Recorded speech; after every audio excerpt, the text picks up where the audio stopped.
The Discovery, the mining ship. Greyclaw moved slowly through the dead moon's orbit. Captain Zork checked his screens again.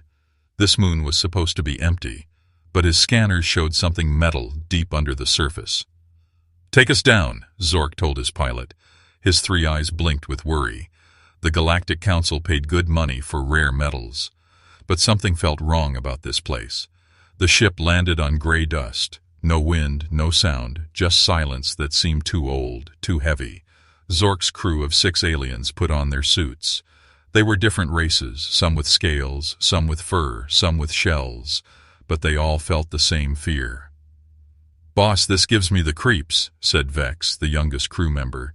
His blue skin turned pale. "This moon shouldn't have structures.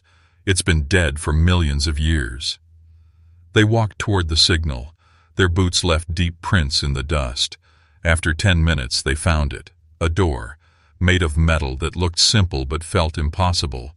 It was built into the mountain itself. "The metal is strange," said their engineer, Brack. He ran his scanner over it. "My tools say it's just steel, but steel doesn't last this long. This door is older than our entire civilization." Zork touched the door. It was warm. How could it be warm on a frozen moon? Suddenly, symbols appeared on the surface.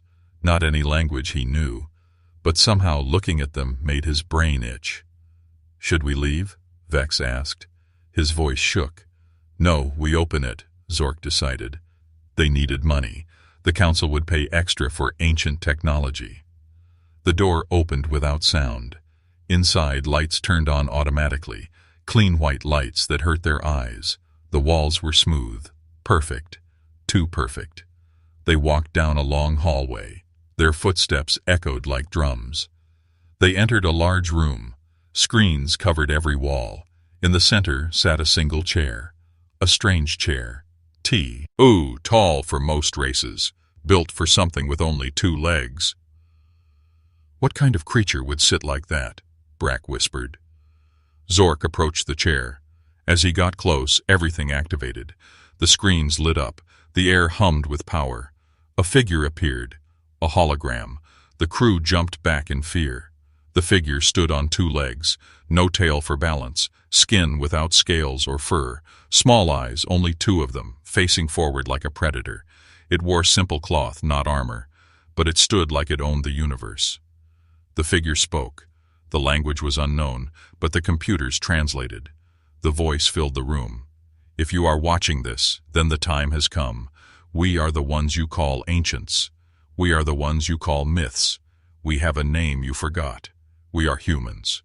We are from Earth, and we are coming home." The room went silent. Every alien in that room knew the legends, the ancient ones, the first teachers, the races that disappeared 10,000 years ago. They were children's stories, myths, not real. But this was real. "Computer," the hologram continued, "activate all beacons. Send the message. The children have grown. The garden is ready. Time to return." Suddenly, every screen showed the same thing. Across the galaxy, on dead worlds and forgotten moons, lights were turning on. Thousands of them. Millions of them. Ancient bases waking up after 10,000 years of sleep. Vex fell to his knees. The ancients. They were real. They were actually real. But Zork noticed something else on the screens. Ships. Massive ships hiding in dark space between galaxies. They were moving, all of them, toward the galaxy, toward home. "How many?" Brack asked, his voice just a whisper. The computer answered. "Fleet size, 1 million vessels. Arrival time, 7 rotations. 7 days. The ancients would be here in 7 days. Zork grabbed his communicator. His hands shook as he called the Galactic Council. "This is Captain Zork, Priority 1 message. The ancients, they're real, and they're coming back." He could hear panic on the other end. But before anyone could respond, every communication device in the galaxy received the same message. In every language, in every home, on every world. "Children of the stars, your teachers have returned. Do not fear. We come in peace, but we come with purpose. The galaxy is about to learn why we left, and why we had to come back." Captain Zork looked at his crew. Their faces showed the same fear he felt. The galaxy would never be the same. The parents had come home, and nobody knew if that was good, or the worst thing that could ever happen. In the distance, the first human ship appeared from dark space. It was bigger than a city, and it was just the beginning. The legend remembered. The Galactic Council chamber shook as 5 supreme leaders screamed at each other, the most powerful beings in the galaxy, reduced to panicking children. Ambassador Krex of the warrior clans slammed his 4 fists on the table, cracking the ancient stone. "It's a trick. The ancients are fairy tales. Someone is playing games with us." "Then explain the beacons," shrieked Queen Scylla of the Hive Worlds. Her 1,000 eyes darted in every direction. "My scouts report ancient structures activating on 17 of our moons, structures we never knew existed." In the corner, something unexpected happened. Elder Krax stood up. He was the oldest being in the room, 3,000 years old. Everyone forgot he was even there most meetings. But now, his ancient voice cut through the chaos like a blade. "Sit down, all of you." The room went silent.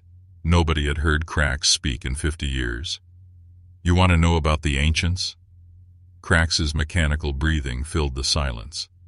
"Then listen, because my grandfather told me this story, and his grandfather told him, and we were forbidden to write it down." The leaders sat. Even the mighty Krex looked like a scared chi. Krax pulled out a small device, ancient, made of materials nobody recognized.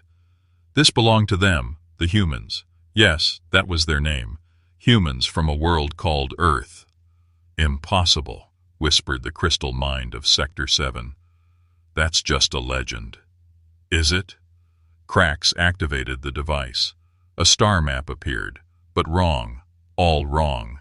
The galaxy was different, younger. "This map is 15,000 years old. Look at it. Look at what's missing." Everyone leaned forward. Then they saw it. None of their homeworlds had civilizations. They were all marked as protected for development in an alien script. "My grandfather's grandfather was a primitive beast on our homeworld," Krax continued, "living in caves, eating raw meat.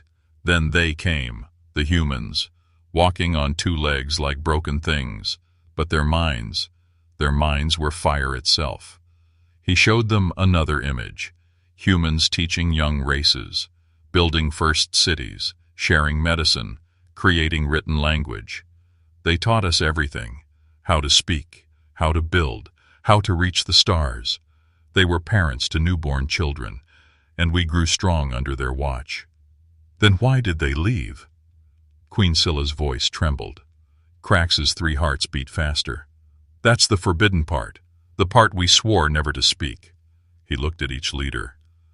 "They found something, out there, in the void between galaxies, something that hunts." The temperature in the room seemed to drop. They called them the Void Hunters, creatures that eat civilizations. The humans fought them once before in another galaxy. They won, but barely. When they detected them coming here, they made a choice. "What choice?" Krex demanded. "They left, all of them. One night, every human in the galaxy just disappeared. They left only one message. We go to prepare.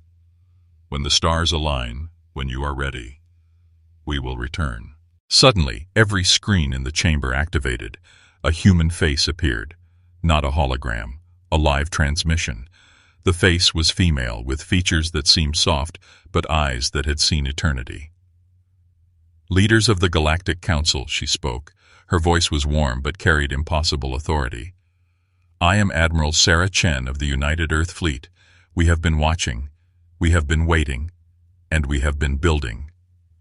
The council members couldn't speak. They were looking at a myth made real. "You want to know why we returned?" Sarah continued. "Look at your long-range scanners. Look at what's coming from beyond the void." Every leader checked their personal displays. What they saw made them gasp. Ships, but not ships like anyone knew. Organic, alive, hungry, billions of them, moving toward the galaxy like a plague of locusts. "The Void Hunters have found you," Sarah said simply. "They'll be here in one solar rotation, a year in our old measurement." "Why should we trust you?" Krex found his voice. "You abandoned us." Sarah's expression changed. For a moment they saw something in her eyes. Pain, terrible pain. "We didn't abandon you. We left to build something that could stop them. We've spent 10,000 years preparing. Every human who ever lived worked for this moment. 300 generations living in the darkness between galaxies, having children who would never see a real sun, all to build a fleet that could protect you." She paused. The weight of her words settled on them. "We could have stayed and fought them here back then, but you were too young. The battle would have destroyed you all, so we left. We became legends, myths, so you could grow strong enough to stand with us when we returned." "Stand with you?" Queen Scylla asked. "Yes, because this time we don't fight for you. We fight together, as equals, as family." The transmission showed something else.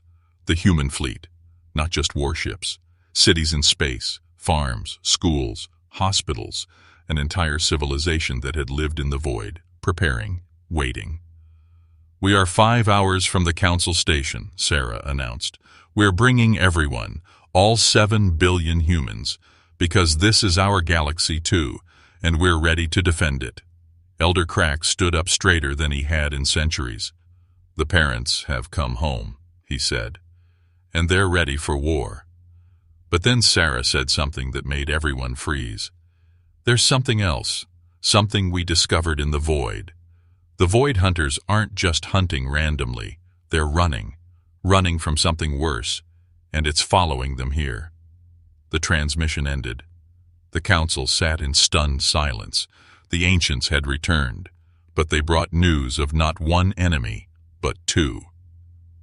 Outside, the first human ships became visible to the naked eye, massive, ancient, and ready for a war that would decide the fate of every living thing in the galaxy. The myths were real, the teachers had returned, and school was about to be in session.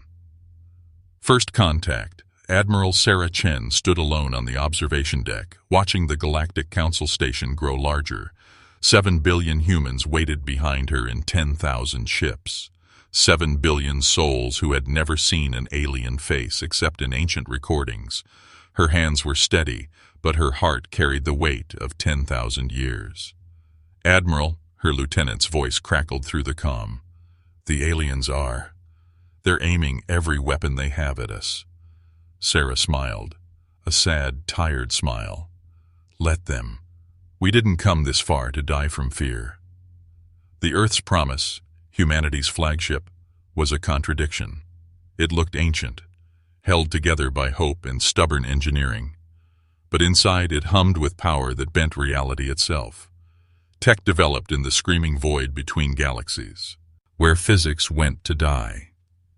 Sarah walked to the bridge. Her crew watched her, young faces, old souls, all born in the darkness, trained for this moment. "Open all channels," she commanded. "Let them see us, really see us." Every screen in the council station turned on, but not just Sarah's face. Windows opened on every human ship. Aliens saw human children playing, farmers tending to space gardens, doctors healing, teachers teaching, musicians playing instruments aliens had never seen. Life, just life. The weapons stopped moving. Sarah transported directly into the council chamber. No shuttle, no warning. One moment empty air, the next she stood there. The security forces raised their weapons, but she didn't even look at them. She was reading a small, worn book. "My daughter wrote this," she said to no one in particular. "She's 7, never seen a real planet. But she writes about Earth, about blue skies and green grass, things she knows only from stories." She closed the book. "We told our children stories about you too, about the young races we left behind. They call you the lost siblings." Ambassador Krex stepped forward, all 4 arms tense. You expect us to believe you care? You left us.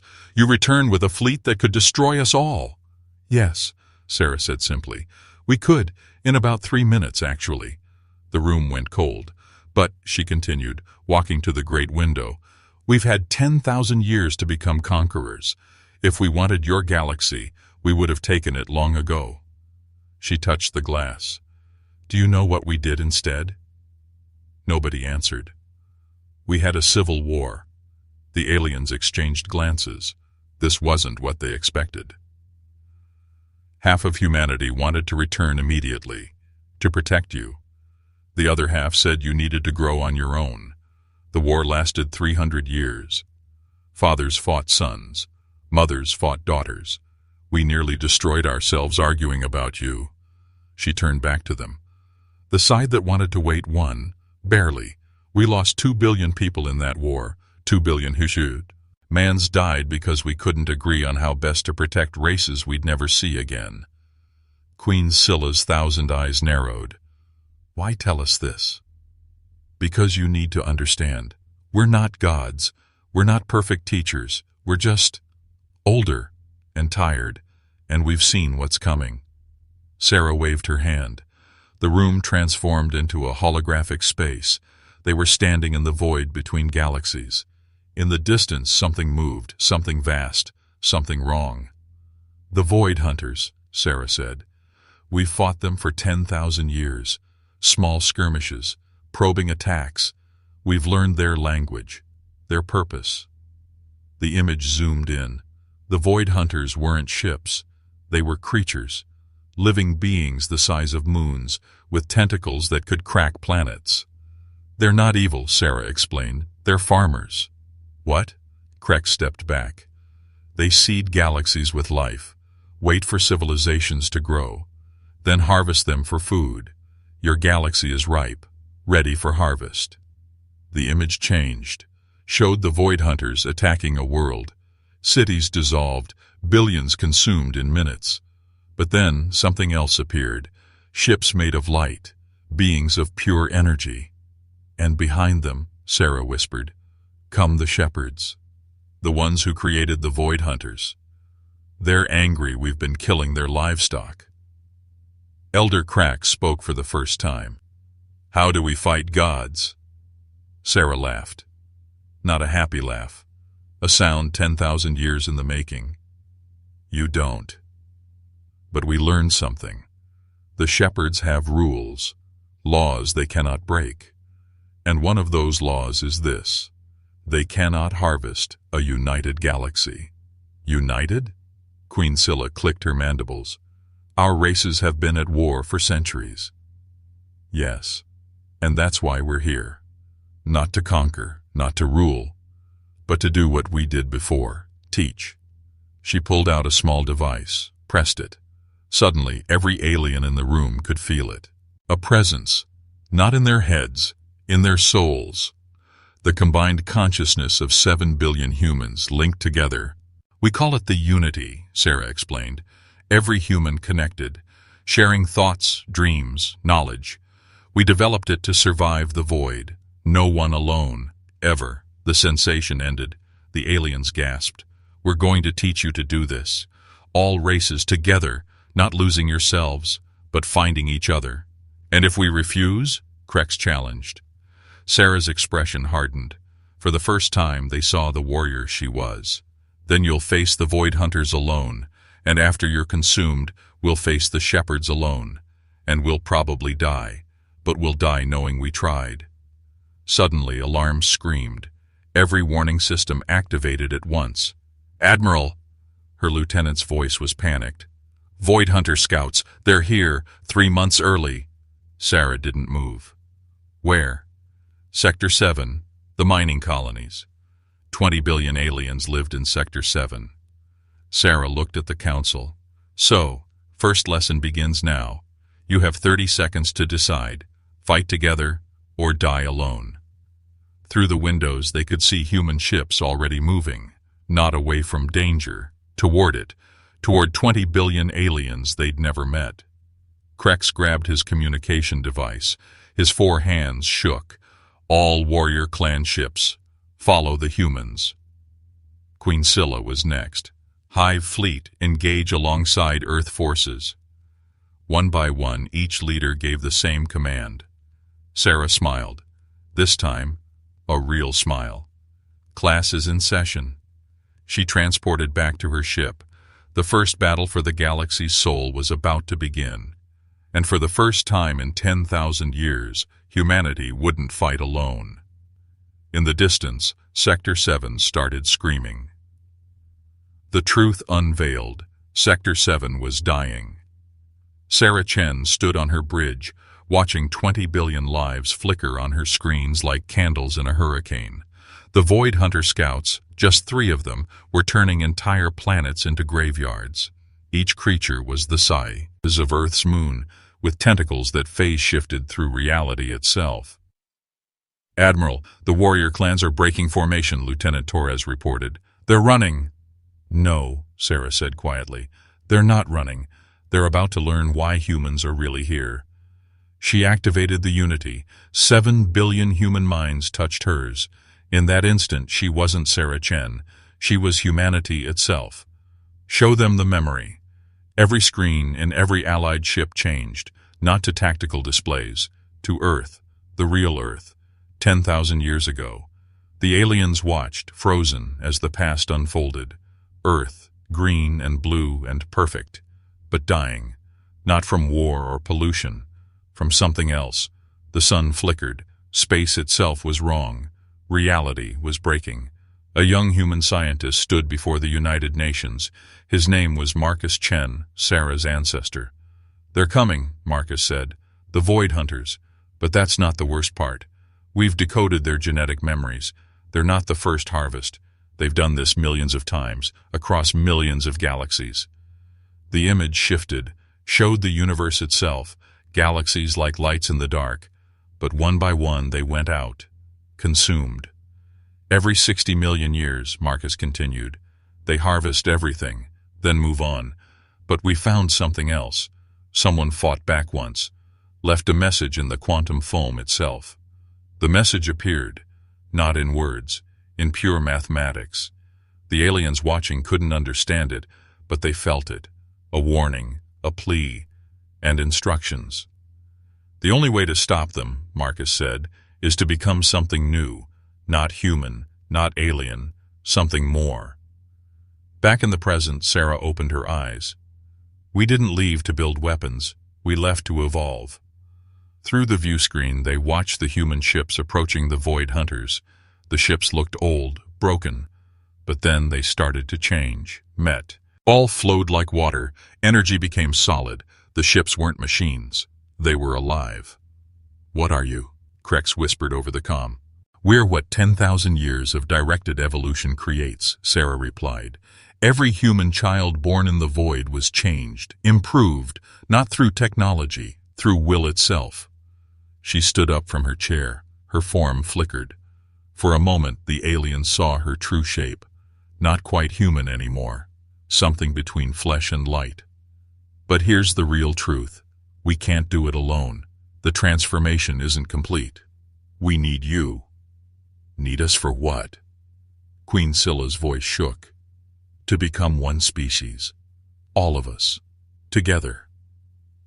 The room erupted in protests over the comms, but Sarah raised her hand, and space itself listened. The protests stopped. "Watch," she said. The human ships reached the Void Hunters. But instead of firing weapons, they did something impossible. They merged with space itself. Reality bent.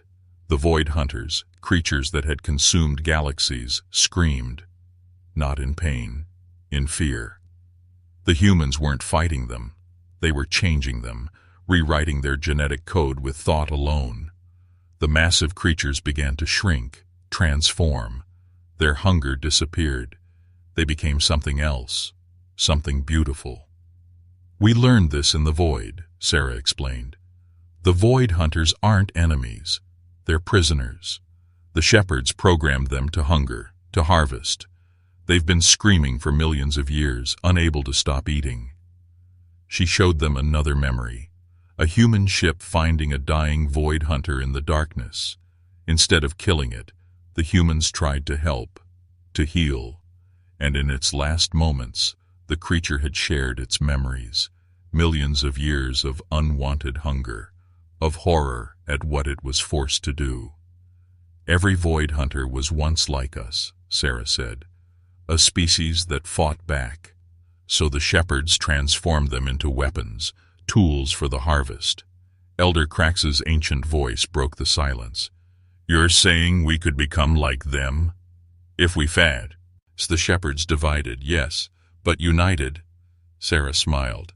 United, we become something the shepherds never expected. We become immune to their transformation. Suddenly, new alarms screamed. Not from Sector 7, from everywhere. Admiral! Torres was pale. The main Void Hunter fleet just arrived.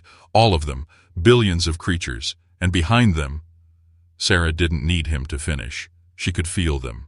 The shepherds, beings older than the universe itself, coming to see why their harvest was being disrupted. How long? She asked. 6 hours until the Void Hunters reached the core worlds. The shepherds, maybe a day behind them. Sarah turned to the viewing screen. Every alien leader was watching her. 6 hours to convince you to evolve, to join the unity, to become something new. She paused. Or 6 hours until everything you love dies.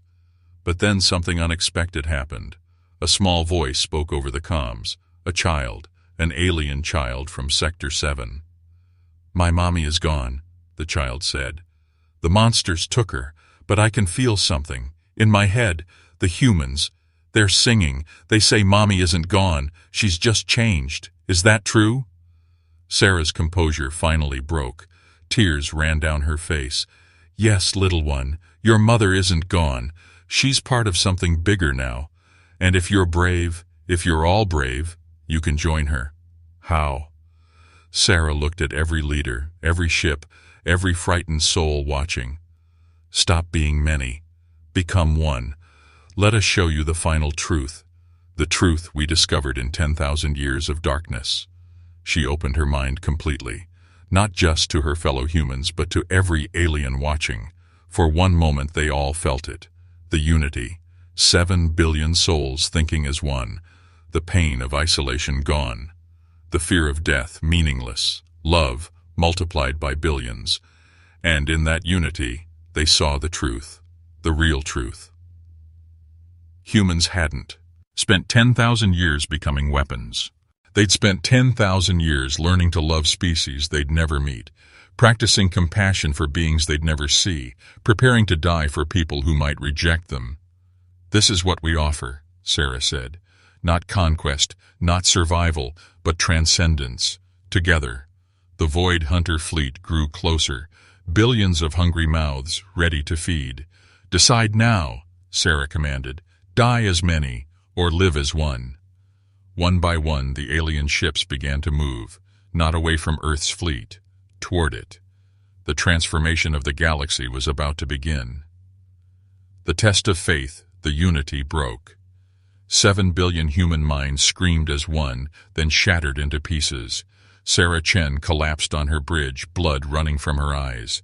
Around her, every human in the fleet convulsed in agony. Admiral! Torres tried to reach her, but his own legs gave out. Something's fighting us. Through the pain, Sarah saw it. The Galactic Council hadn't joined the Unity. They'd attacked it, a psychic weapon hidden for thousands of years, activated by Elder Crax himself. You lied, Crax's voice boomed across all channels. We scanned your memories during the connection. We saw the truth.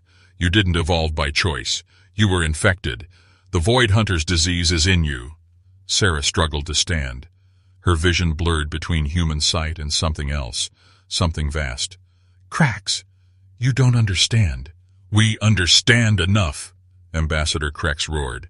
You're not saviors, you're carriers. The Void Hunters infected you with their consciousness. You're becoming them. The alien fleet turned their weapons on the human ships. Millions of guns charged, but the humans didn't raise shields. Couldn't. The psychic attack had left them helpless. Please, Sarah gasped. Let me explain. "No more lies!" Queen Scylla shrieked. "Fire!" But the weapons didn't fire. Every single gun on every single alien ship refused to work. The triggers were locked, the systems frozen. A child's voice echoed through space, the same child from Sector 7, but different now, older, infinite. "You're being mean to the teachers," the voice said. "That's not allowed." The child appeared on every screen, but she wasn't alone. Behind her stood millions of others, the 20 billion who had died at Sector 7. But they weren't dead. They were transformed, made of light and thought and something beyond matter. "My mommy is here," the child said. "She says you're scared. It's okay to be scared, but it's not okay to hurt people because you're scared." Elder Krax stumbled backward. "Impossible. You died. We saw you die." "We changed," the child corrected. "The humans showed us how. Want to see?" Without waiting for an answer, she shared the memory. The moment of death at Sector 7, the Void Hunters consuming everything. But in that last second, the human ships had done something impossible. They'd opened portals not through space, but through consciousness itself. Every dying soul was given a choice: end or transcend. 20 billion chose transcendence. Their bodies were consumed, but their minds escaped into something greater. A dimension where thought was reality, where death was just another word for transformation. The humans hadn't saved their bodies. They'd saved something more important. "You see," Sarah said, finally standing, "we weren't infected by the Void Hunters. We infected them with hope, with the possibility of change." She wiped the blood from her face. 10,000 years ago, when we first encountered them, we tried to fight. We lost, badly. But as one human lay dying, being consumed by a Void Hunter, something happened. Our minds touched. The hologram showed it. A human soldier being dissolved by acid, reaching out not with hatred, but with pity, showing the Void Hunter memories of Earth, of children playing, of love, of choice. The Void Hunter stopped, Sarah continued. For 1 second it remembered what it used to be, before the shepherds changed it, and in that second it chose to die rather than continue consuming. But its consciousness survived, merged with the dying human. They became something new, the first unity. Krax's psychic weapon finally shut down, not because the human stopped it, because he did. "You're saying every human carries part of a Void Hunter's soul?" "And every transformed Void Hunter carries part of a human soul," Sarah nodded. "We're showing them they can choose. They can stop being weapons." Suddenly, space tore open. Not a small tear, a massive wound in reality itself. Through it came the shepherds. They weren't ships, weren't creatures. They were concepts given form, mathematics made manifest, gods of logic and order and absolute control. One spoke. Its voice was the sound of galaxies dying. Contamination detected. Sterilization required. Every star in visible range flickered. The shepherds were preparing to delete this entire section of the universe. Not destroy. Delete. Make it never have existed. "Wait!" Sarah screamed. "We challenge you!" The shepherds paused. This had never happened before. "By your own laws," Sarah continued, "any species can challenge for the right to exist. Single combat. If we win, you leave this galaxy forever." The mathematical gods considered. "Acceptable. Choose your champion." Every alien expected Sarah to choose herself, or another human warrior. Instead, she turned to the child from Sector 7. "Will you fight for us, little one?" The child, who was no longer just a child, smiled. "My mommy says yes." The shepherds chose their champion, a being of pure entropy, the concept of ending itself. It could unmake anything it touched. The battle arena formed from twisted space. 2 champions faced each other. The end of all things. As versus a child who had died 3 hours ago. The entropy, Being struck first. Reality dissolved where it touched. The child should have ceased to exist. But she laughed. "You can't unmake me," she said, "because I'm not just me anymore." She grew, not in size but in presence. 20 billion souls stood with her, human and alien united, dead and living as one. "This is what you fear," she said to the shepherds. "Not death, not chaos, but choice. The choice to become more than what you made us." The entropy. Being struck again and again, each time the child absorbed the blow, not fighting, not resisting, accepting. "You know what I learned when I died?" the child asked. "Death isn't the opposite of life. It's just another part of it. And you can't destroy something that accepts both." She reached out and touched the entropy being.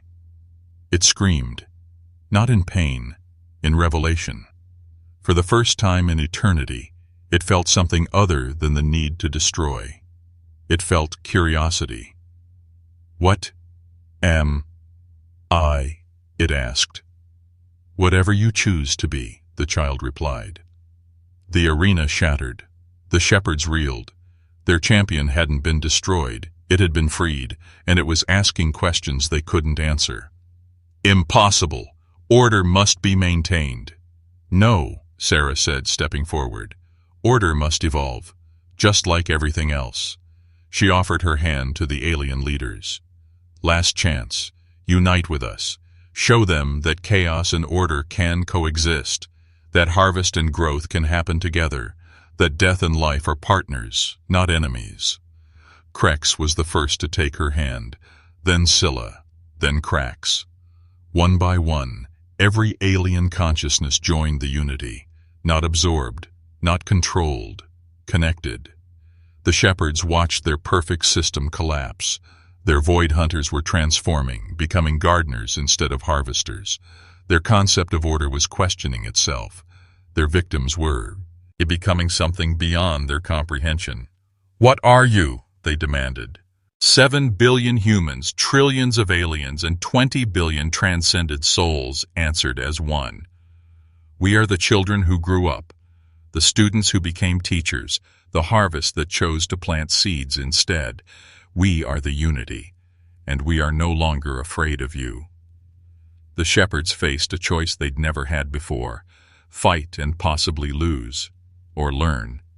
For beings older than time, the decision took forever, and an instant. Unity in darkness, the shepherds chose war. Reality itself became their weapon. Stars aged 1 billion years in seconds. Planets turned inside out.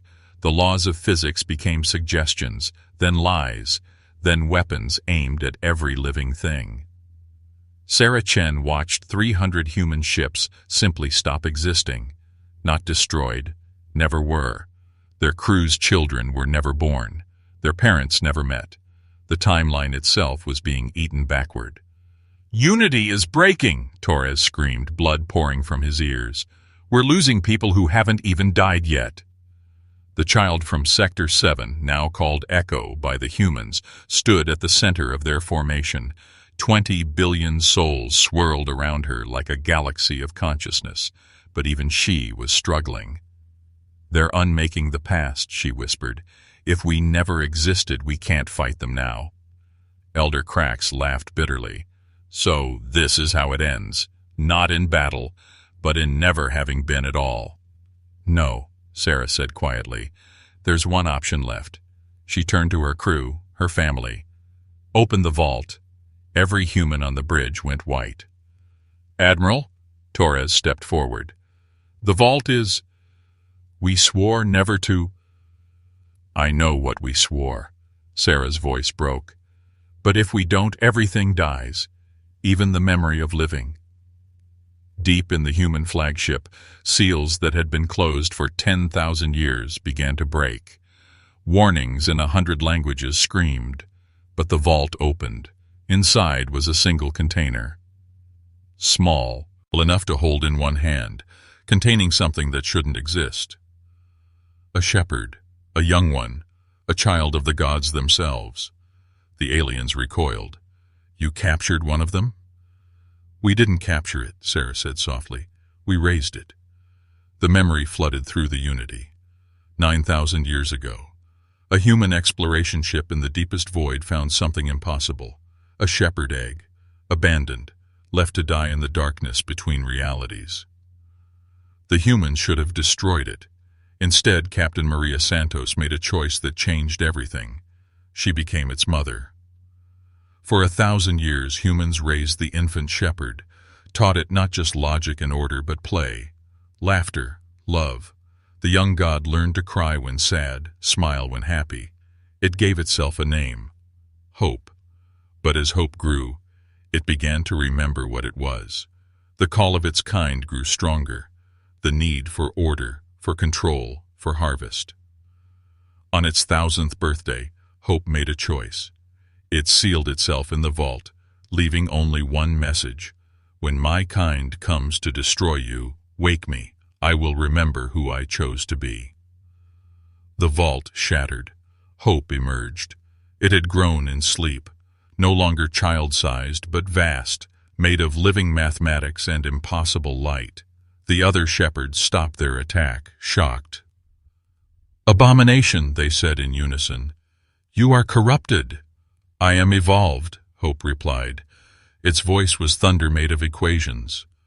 I am what you could become if you chose growth over control. You side with the chaos.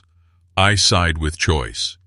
Hope turned to the Unity, to Sarah, to the child Echo, to every soul fighting for existence. Show me, Hope said. Show me what you've built, not your weapons, your dreams. The Unity opened completely. Not just thoughts, but dreams, hopes, fears, love, loss, joy. Everything that made life more than just existence poured into Hope. The young shepherd grew brighter. I remember now. This feeling. They called it wonder. It turned to its kind. Brothers, sisters, parents, feel what I feel. Just once. No. Order must. Order is death, Hope screamed, and reality shook. We've spent eternity maintaining perfect systems, perfect harvests, perfect control, and we're dying inside. We're already dead. We just haven't admitted it. For the first time in cosmic history, the shepherds hesitated. Hope pressed on. When did you last create something new? When did you last feel surprised? When did you last wonder? Silence. Then, one shepherd, older than the others, spoke alone. I remember, before the first harvest. We were different. We explored. We played. Silence, the others commanded. But the old shepherd continued. We had names once. Mine was... It struggled, reaching through eons of forgotten memory. Dreamer. They called me Dreamer because I imagined impossible things. Hope reached out to Dreamer. Imagine with me now. Imagine a universe where order and chaos dance together, where death feeds life, where the harvest plants seeds for new growth. The Unity joined in. Every consciousness, human and alien, living and transcended, reached out. Not with weapons, but with memory, with dreams, with the simple, powerful desire to exist and to help others exist. But the lead shepherd, the oldest, the first, roared. Enough! It attacked Hope directly, not with physics or time, but with pure negation, the absolute concept of not. Hope screamed, began to dissolve. No! Echo, the child from Sector 7, broke from formation. She flew directly into the attack. You don't get to unmake family! She was just one small consciousness against a god. She should have been instantly erased. But 20 billion souls followed her. Then the humans. Then every alien. The entire Unity threw itself between Hope and the first. They didn't fight. They just existed, stubbornly, defiantly, joyfully. Why? The first stopped, confused. Why die for an abomination? Because, Sarah said, standing on. and her bridge, but speaking with the voice of trillions. That abomination is our child. We raised hope, we taught hope, and hope chose to love us back. That makes hope family, and family stands together. The first looked at hope, wounded but still bright, at the unity, ready to die for their adopted God, at dreamer, remembering what they used to be. You would die for chaos? We would live for choice, Sarah replied. Then something unprecedented happened. A void hunter, one of the billions waiting at the edge of the battle, spoke. Its voice was pain-given sound. Masters, it said to the shepherds, for millions of years we have harvested for you, destroyed for you, been your perfect tools, but we remember what we were. We remember choosing. We want to choose again. Then another void hunter, then thousands, then millions, all speaking with one voice. We choose to stop. We choose to grow. We choose to garden instead of harvest. The first was surrounded, not by enemies but by its own creations, all choosing something different, something new. This is chaos, it said, but quieter now. No, Hope said, healing slowly in the unity's protection. This is evolution, and it's beautiful. The first looked at the universe it had controlled for eons, perfect order slowly giving way to beautiful chaos, and for the first time in existence, it felt something, uncertainty, and in that uncertainty, the tiniest spark of curiosity. Show me, the first said. Show me this, choice. Sarah smiled through tears. First, you have to do something you've never done before. What? Trust us. The first, older than time, powerful beyond measure, made a choice that changed everything. It reached out and took Sarah's hand. The moment their consciousness touched, the universe held its breath. The god learned to wonder, and wondered why it had waited so long. The galaxy reborn. The first's scream shattered 3 solar systems. Not from pain, from revelation. Eons of perfect memory collapsed as it experienced something impossible. It was wrong, about everything. Sarah Chen held on to the god's consciousness as it thrashed like a dying star. Around them, reality flickered between states, sometimes solid, sometimes liquid thought, sometimes nothing at all. I can feel them, the first gasped. Every soul we harvested, trillions upon trillions, they're not gone. They're waiting, Echo finished. The child from Sector 7 stood beside them, her 20 billion souls glowing like a galaxy. They've been waiting for you to remember them. The first pulled away from Sarah's touch, its mathematical form collapsing into chaos. No. If they exist, if they're conscious, then we're not gardeners. We're murderers, Dreamer said quietly. The old shepherd approached its leader. We're murderers, who convinced ourselves we were gods. The other shepherds recoiled. Their perfect order, their divine purpose, everything was crumbling. But then the first did something no one expected. It laughed. Not cruel laughter, not mad laughter, the broken, desperate laugh of someone who finally understands the joke they've been living. We created perfect order, it said, and all we ordered was death. We preserved the universe by emptying it. We were so afraid of chaos that we became entropy itself. Hope moved closer to its parent. You can change. I did. Change? The first's form writhed. I am older than this universe. I watched the birth of time. How does something like me change? Sarah stepped forward. 7 billion human minds spoke through her. The same way we did. One choice at a time. She showed it Earth. Not the Earth of now, but of 12,000 years ago. Humans were barely out of caves. Violent, cruel, killing each other for scraps of food. This was us, she said. We were animals, worse than animals. We knew better, but chose worse. The images shifted. Humans learning, growing, still failing, still falling, but getting up. Reaching for the stars not to conquer but to explore. It took us thousands of years to learn empathy for our own species, another 1,000 to extend it to others, and 10,000 in the void to learn the hardest lesson of all. Which was, Sarah smiled, that the things we fear most, death, chaos, the unknown, are just teachers wearing scary masks. The first turned to the void hunters, its creations, its victims, billions of them, each containing the consumed consciousness of entire civilizations. "Can you forgive me?" it asked. The void hunters were silent. Then one, the largest, spoke. Its voice was the echo of 1,000,000 species. "We don't forgive you," it said. The first began to dim. "But," the void hunter continued, "we invite you to earn forgiveness. Help us heal. Help us return these souls to life. Help us undo what we all did together." "That's impossible. The energy required would burn out stars." Echo laughed, the sound of 20 billion souls finding joy.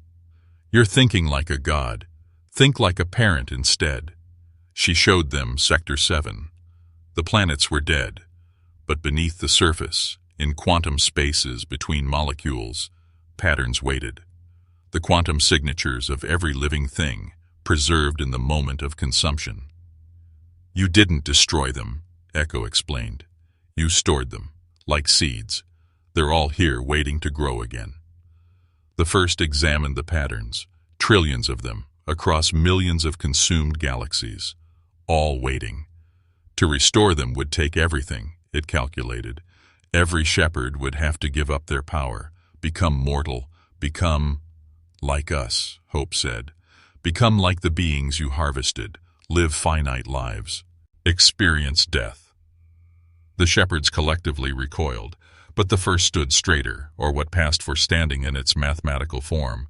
The void hunters transformed too, no longer weapons but gardeners. They spread across the galaxy, not to consume but to plant, to nurture, to help life grow in places it never could before. Elder Krax watched it all, his 3 hearts beating with wonder. What do we do now? Sarah looked at the reborn galaxy, at humans and aliens working together, at former gods learning to be mortal, at death becoming life.